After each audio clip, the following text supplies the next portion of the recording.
Allister Nelson, Godmother Death. Once my father Frederick went into the woods. It was a cold night in Leipzig when I, Siglind, was born. I was the 12th child of a woodcarver and washerwoman. We lived in a shanty by the opera house, and I grew up hearing the sound of music. Great arias poured out into the gutter that I collected in my memory like spilled coins. One by God, two by the devil, three by death, Papa always said. In the alehouse late at night, Papa spoke of how we walked miles and miles, begging for mercy for a good godparent for me. I was born an ill omen and on All Souls' Eve in a call. It snowed the day I was a newborn suckling infant on Mama's teat, and my elder sisters Joanna and Elk and the rest of my brothers crowded around my swaddled nursing form.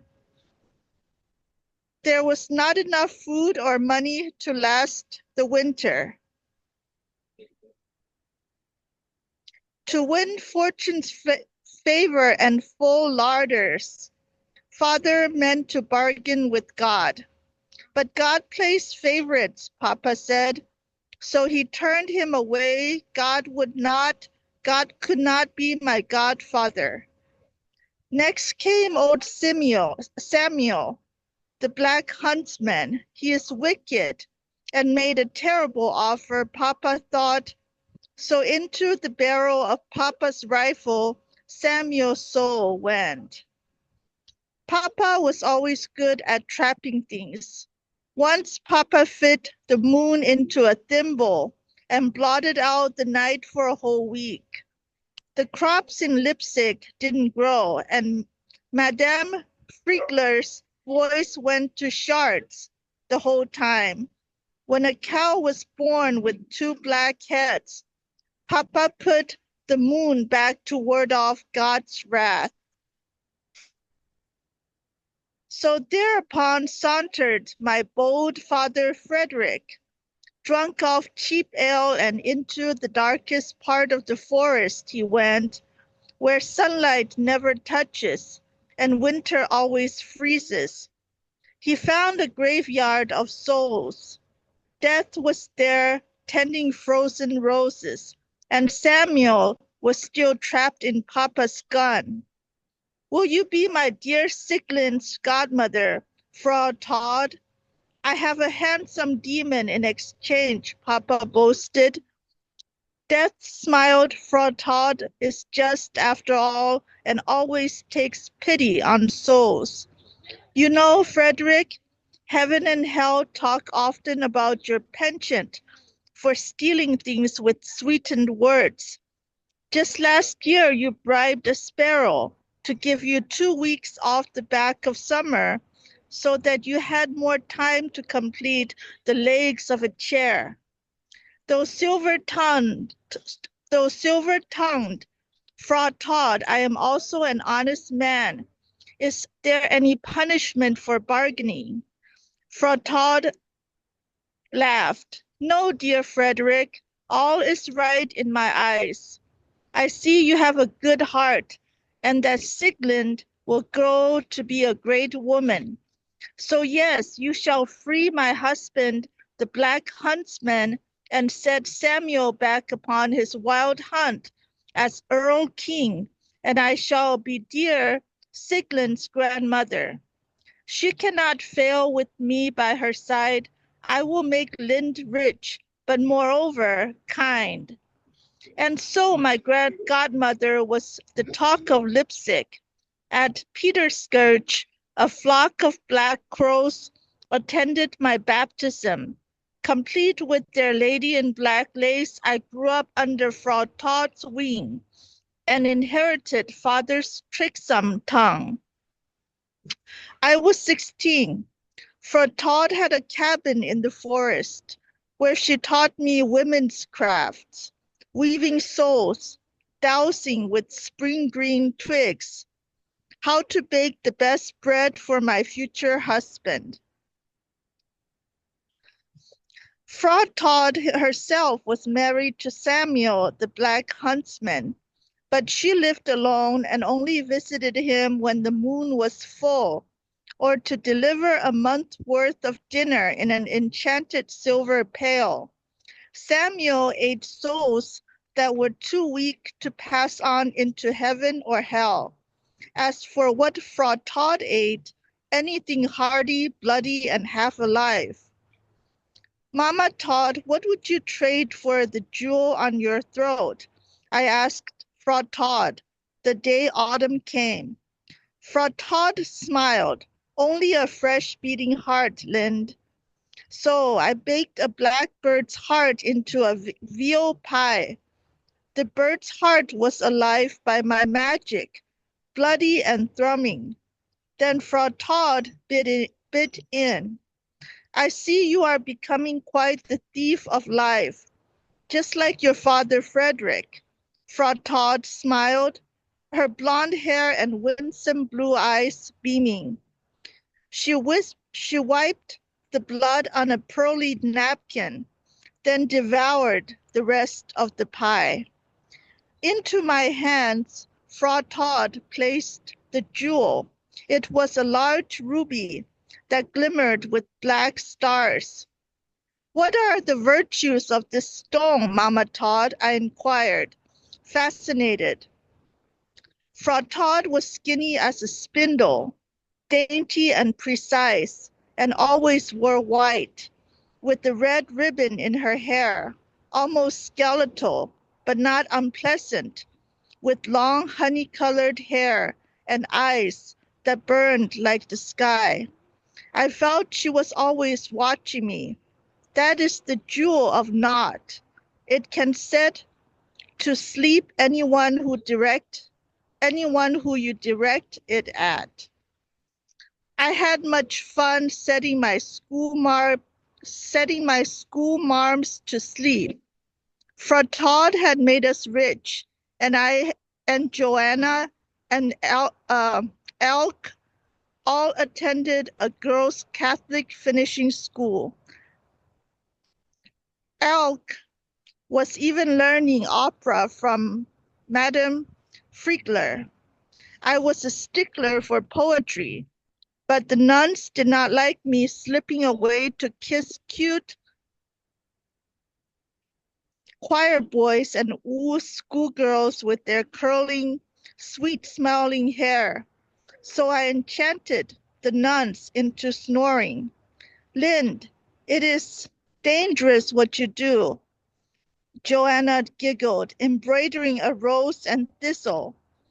She loved sewing. Mama was now a fine lady, but her hands would always be cracked from her time with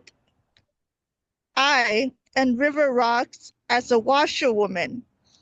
Mama did not want her daughters to know pain, and her sons had all made Papa's wood-carving business a booming industry. They each carved different parts of the tables and shipped them out of Rostock to international waters. You're too much like Papa, Lind, my sister continued. One day it will do you in. Say, Joanna, I mused, clacking my nails on my chalk tablet. How much is the smell of a thistle worth? Do thistles smell? To birds? Then I'd say they're worth laughter. Laughter can't be sold, and often laughter is a lie, Joanna chuckled, used to my joking. Shall I trade this thistle and rose? Only their smell, dear Joanna. I tickled her. She burst out laughing in tears as I hit her sweet spot. Thistle smelled like rain, I learned. That night at Frau Todd's house, I used the smell of roses and thistles, perfected in Joanna's virginal mind, to sweeten Frau Todd's stew. Frau Todd's face was electric. The stew has a life in it, she beamed. Lind, you are so clever with your magic. For Todd gulped it down, but it never seemed to cling to her thin shape.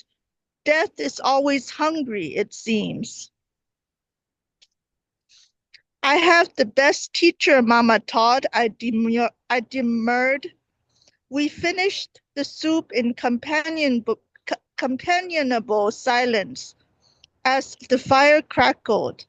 Sieglind, it is time, for Todd said, her hair from her blonde chignon falling a bit to her shoulders. You are 16 now. I will teach you my secrets. It was the moment I had been angling for, caressing for Todd's tongue with delicious concoctions. Though I loved her like a grandmother, I wanted more power. Are you sure, for Todd? I said innocently. Do not act the sheep when you are a wolf, Lind. You are as wily as me. For Todd smiled. You are a clever girl, my Lind. Come see my final secret. She took me deep into the heart of the forest. A patch of heart-shaped purple-leaved herbs bloomed with fiery orange flowers. These are my precious death flower, goddaughter, for Todd sighed sweetly, inhaling their overripe scent. Crush and make a powder medicine of this for any patient you have. If I appeared,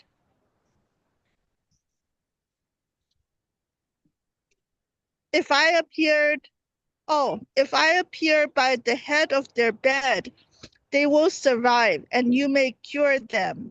But if I appear at the dying man or woman's feet, my Lind, I mean to drag them to either God or my husband, Samuel. There is no stopping me then. Thank you, for Todd, I said, tears in my eyes, and hugged her hard, feeling I had just lost my last bit of innocence. I set up shop in Berlin in the old city by the orangery. The death flower grew wherever I went, in secret gardens and groves, appearing only for me. I made my way as a physician in a time when Europe was being electrified and Prussia was bending to welcome women into the arts and sciences. Some thought me a quack, but I cured when I could cure, and put to sleep with my jewel of naught those bound for brighter shores. For Todd a vigil keeper at their toes, the families always felt overwhelming peace under my care, and Godmother often took tea with me in my little flat by the opera. I still fancied the arias and had just seen Cosi fan tutti for the first time. It could not be the magic flute, but it had its charms. Where do you take them, Mama Todd, truly? I asked her over tea one day. I was so dark in comparison to her, a night girl, black hair, almond brown eyes, tan skin, freckles, and moles. I was beautiful in a way death was not, thrumming with life and humor, and she was glorious in a way I could never be. Where for Todd was youthful, I would always be mortal, and where my magic worked in little tricksy ways like Papa had taught me, hers was vast, little slices of time and place I could carve up, bottle and trap were mine. But all the stars were my grandmother's, great gaseous balls, with angels' hearts, beating, bloody, winged hearts that only death could eat. For Todd smiled dreamily, and what if God has as much appetite as I, or Samuel? She teased. Only I could not tell if she was serious or not. So a heaven's gate is the same as hell mouth. God eats his chosen souls. I shivered. Night set over my heart. Death's lips thinned. Everything is hungry, goddaughter, from the worms to God himself. A grave is a grave, my Lind. We all rot in the end. I winced hard, for Todd smiled in afterthought. Yes, everyone perishes, except for me, of course. The king of Prussia was marked for death. Some say he had crossed a witch on his campaign in France. Most thought it was the Habsburg curse. All I knew was there was land and a title and limitless purse for any lass or man that could cure him. I held my belongings to court, my cart and best oxen and phials of medicine, and my precious death flower, and I went deep into his palace. Finally, it was my turn. The jewel of Nod gleamed like a rose on my chest, for Todd was at his head and nodded serenely. Smiling, I cured the king. There was a ball held in my honor. I was named Lady Siglind. First of her name, the royal coffers were mine. So was the palace back in dear old Leipzig. The king had done his research. I charmed the corsets off many lasses for a tussle in silken sheets, then sang the breeches off several noblemen. With Fertat's help, I distributed birth control made especially by my cultivated strains of sacred herbs throughout the palace, and I grew even more popular. But most on my mind was Princess Hilda. She was beautiful, curvy, shining brown ringlets, always dressed in green like Lady Greensleeves.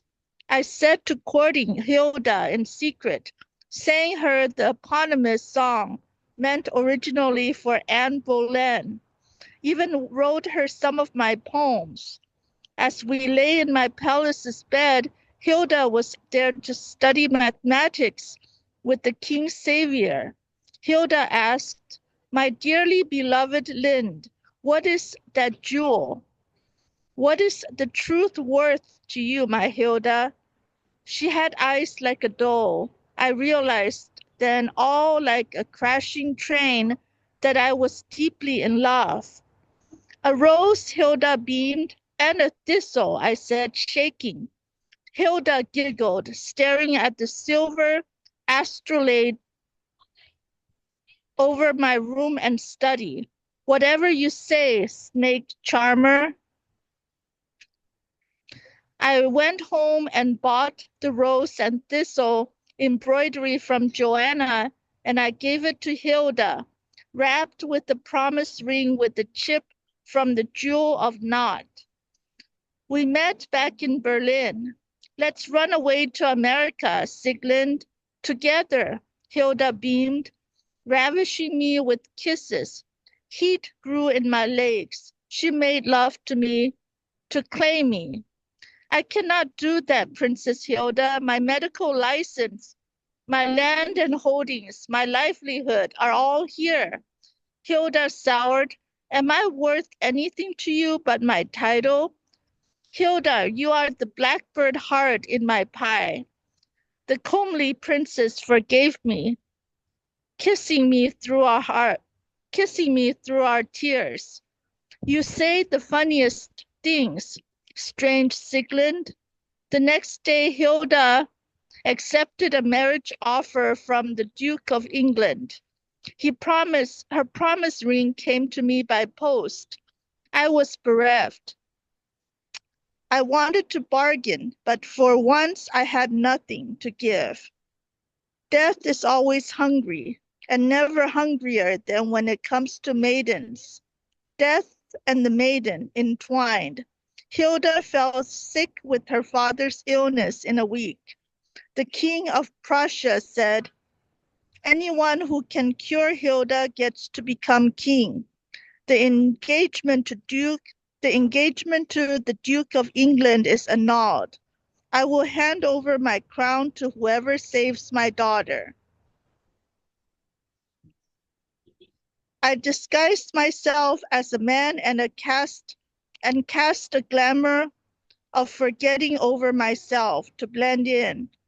Court had forgotten Siegmund, the king's savior, secure as I was in my bastion in Leipzig, but I had not forgotten the riches of palace. The riches all paled in comparison to my beloved. I cursed myself every day for not sailing away to America with Hilda and starting over. I shorn my hair, donned men's breeches, and rode in through a storm on my palomino gelding. Death like a decaying rose in my shadow. Then Frau Todd stood at Hilda's feet. Hilda was comatose. Mama Todd, you cannot take her. I love her, I pleaded on my knees. It was only us alone in the room. For Todd grew steely. My Lind, this time I win. I grabbed the jewel of Naught, and with its ruby beam I put death to sleep. My godmother collapsed in a pile. I moved Hilda's bed so that her face was by Fertot's breast and her feet were by the wall. I leaned in to administer death flower tincture. The purple and orange swirls brought life back to Hilda's lips. Siegmund, my beloved, is that you? Hilda asked, sleepy-eyed, reeling. But death dragged me away from Hilda's embrace. Why, Mama Todd, give me this one thing. A heart is worth a heart, my Siegmund. For Todd was oddly happy. I get to show you my favorite part of the forest, my beautiful cave of souls. I awoke, scared shitless in a cavern. Candles everywhere on dank lime scale walls blinding me. Tall tallows for children, half burned for the married. Stops for the old and ill. Where is mine, godmother? I asked. Putting me to sleep was a neat trick, just like Samuel did to rape me, when I was simply a girl, the first woman born in God's shadow. That's why I had to marry him, you see. It was the beginning of time when a woman's first blood meant something. My little linden tree. I was born from that tree just like your namesake, Siegmund. In fact, I was once called Eve. For Todd mused. She held a sharp knife. Where is it, my soul? What is a soul worth, my Lind? Death's blue eyes shone like stars. A mother's love, I pleaded. Spare me, Mama Todd. I never loved you, Siegmund. Death cannot love. Fond of you, yes, but the only thing I love is hearts. She showed me a pool of wax, candle flicker. This is you, you will feed me. No, Eve reached deep into my chest and carved out my heart with her paring knife. Swallowed, now I see all. Death is just, death is not merciful, death is not kind. And now I live in the first woman's chest, a caged blackbird, trolling my mournful tune. She feeds me with tears over her unfaithful, ruinous husband. She cries over dead newborns, comforts word-grizzled veterans who take their lives. She heals the souls of them all. We walk together through the ages, my cage for Todd and I. Now we are never alone.